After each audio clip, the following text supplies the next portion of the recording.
Uttar Pradesh basic शिक्षा परिषद कक्षा 8 विषय संस्कृत पाठ 18 राष्ट्रीय संचय यहाँ प्रस्तुत है। इसमें एक शिक्षक और शिक्षिका के वार्तालाप के द्वारा बचत के का महत्व बताया गया है।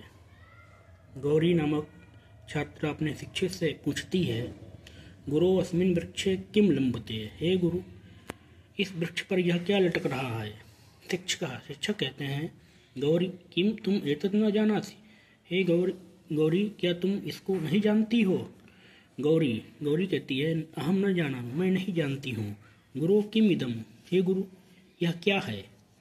शिक्षक कहते हैं, अयम मधुकोशः, यह मधुकोश अर्थात छत्ता है। गौरी कहती है, कस्मात् मधुकोशोऽयं, यह छत्ता किस लिए है। शिक्षक कहते हैं, हे गौरी मधुमक्खियाँ शनैः शनैः धीरे धीरे पुष्परसम आहृत्य पुष्पों के रस को एकत्र कुर्वन्ति, इकट्ठा करती हैं।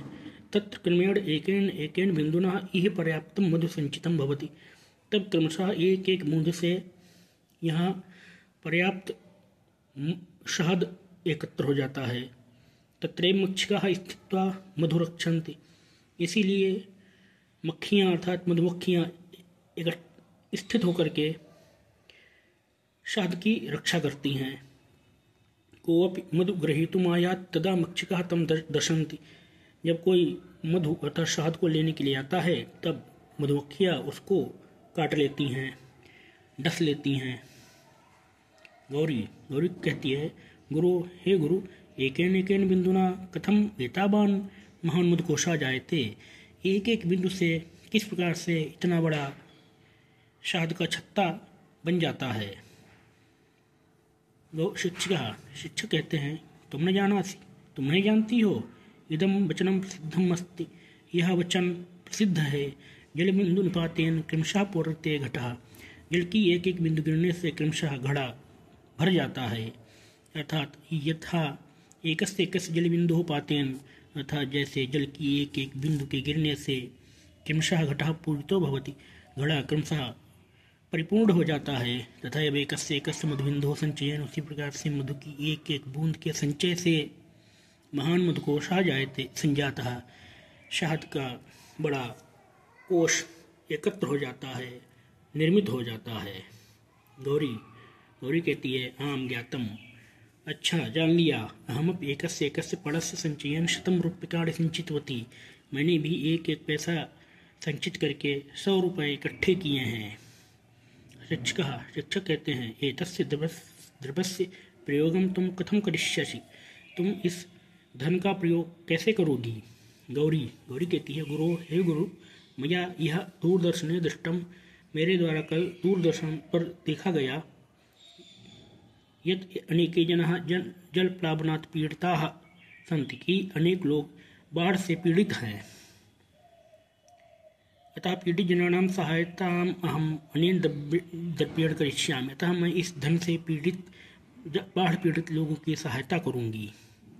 शिक्षक कहते हैं, बाढ़म, अच्छा तुम 2 कार्य साधु अकरोह, तुमने 2 अच्छे कार्य किए हैं।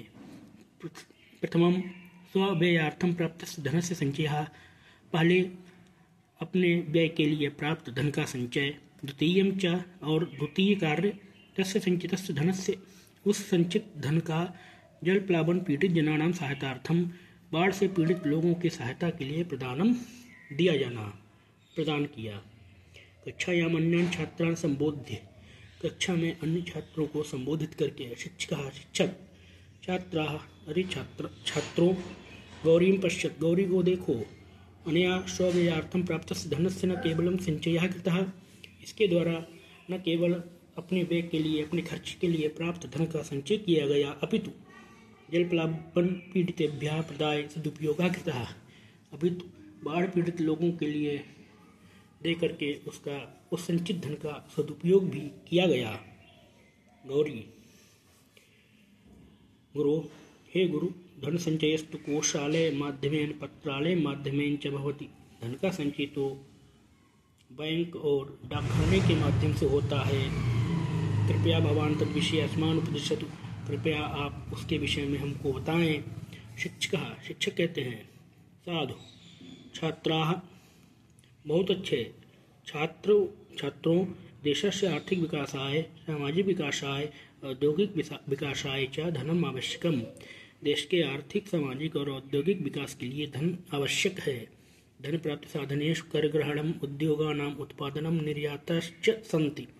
धन प्राप्ति के साधनों में कर ग्रहण करना, उद्योगों का उत्पादन और निर्यात हैं। कोषालय माध्यमेन पत्रालय माध्यमेन च नागरिकाः। कोषालय अर्थात बैंक और पत्रालय अर्थात डाकखाने के माध्यम से नागरिक राष्ट्रीय संचय योजना के अंतर्गत धन संग्रहम कुर्वन्ति। धन संग्रह करते हैं। एक छात्र। राष्ट्रीय संचय योजना क्या है?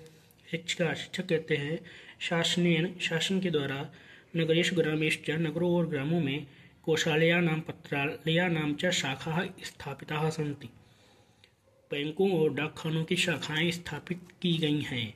तास उनमें बालकाः बालिकाः वयस्काश्च बालक बालिकाएं तथा वयस्क लोग धन संचयम कर्तुं शक्नुवन्ति। धन एकत्र कर सकते हैं अर्थात धन जमा कर सकते हैं। तत्र पत्रालयानां सेवा विशेष रूपेण उल्लेखनीया अस्ति। उनमें पत्रालय अर्थात डाकखानों की सेवा विशेष रूप से उल्लेखनीय है। छात्र तत्कथम वह कैसे? शिक्षक पत्रालय संचालिताः अनेकाः संचय योजनाः सन्ति। पत्रालय के द्वारा संचालित अनेक संचय अर्थात बचत योजनाएं हैं। गौरी ताहा कहा? गौरी ने पूछा वे कौन सी हैं? शिक्षक संचय पुरस्कार योजना, संरक्षित संचय योजना, सावधि संचय योजना, भविष्य निधि योजना इत्यादि। शिक्षक बताते हैं कि वे योजनाएं हैं संचय पुरस्कार योजना अर्थात बचत पुरस्कार योजना, संरक्षित संचय योजना अर्थात संरक्षित बचत योजना, सावधि संचय योजना अर्थात सावधि बचत योजना, भविष्य निधि योजना। एक छात्रा अहो पत्रालय माध्यमेन बहवः संचय योजनाः संचालिताः सन्ति। अरे पत्रालय अर्थात डाकखाने के द्वारा संचय की अनेक योजनाएं संचालित की जा रही हैं। शिक्षक अथ किम और क्या? छात्राणां लाभाय पत्रालय माध्यमेन विद्यालयेषु संचयिका योजना यह अपि व्यवस्था अस्ति। छात्रों के लाभ के लिए डाकखाने के द्वारा विद्यालयों में संचयिका योजना की भी व्यवस्था है। छात्र गुरो हे गुरु संचयिका योजना विषये किंचित वदतु। संचयिका योजना के विषय में कुछ कहिए। शिक्षक अवश्यम शृणुत अवश्य ही सुनो। संचयिका योजनायां संचित धनस्य प्रतिशतं 75% सावधि योजनायां संचयितुं सिद्धा अस्ति। संचयिका योजना में संचित धन का प्रतिशतं 70% 75% भाग सावधि योजना में संचेतुं सुविधा अस्ति। जमा करने की सुविधा है। यस्य वार्षिक लाभः भवति, इसका वार्षिक लाभ होता है। अनेन सह विद्यालयेषु योजना कार्यस्य संचालकेभ्यः शिक्षकेभ्यः पुरस्कार प्रदानस्य व्यवस्था अस्ति। इसके साथ ही विद्यालयों में योजना कार्य के संचालकों शिक्षकों के लिए पुरस्कार प्रदान करने की भी व्यवस्था है। एक छात्र गुरु हे गुरु यदि एवं तर्हि वयम् अपि स्वकीयं धनं पत्रालयेषु संचितं करिष्यामः। हे गुरु यदि ऐसा है तो हम लोग भी अपना धन पत्रालयों में अर्थात डाकखानों में जमा करेंगे। शिक्षक अवश्यम कुरुत अवश्य करो। आसां सर्वासां योजनानां विषये विवरणं पत्रालयेभ्यः प्राप्तुं शक्यते। इन सभी योजनाओं के विषय में विवरण डाकखानों के माध्यम से प्राप्त किया जा सकता है। हे छात्रों राष्ट्रीय संचय योजना व्यक्तेः राष्ट्रीय संचय योजना व्यक्ति के समाजस्य राष्ट्रस्य च समाज तथा राष्ट्र के विकासाय सहायिकाः सन्ति। विकास के लिए सहायक हैं। भारत सदृश विकासशील देशेषु भारत के समान विकासशील देशों में तो आसानां योजनानां महती उपयोगिता अस्ति। इन योजनाओं की महती उपयोगिता है, बहुत अधिक उपयोगिता है।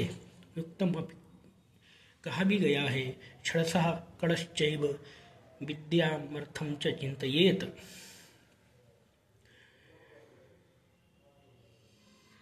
क्षणशः कणश्चैव विद्यार्थं च चिन्तयेत्।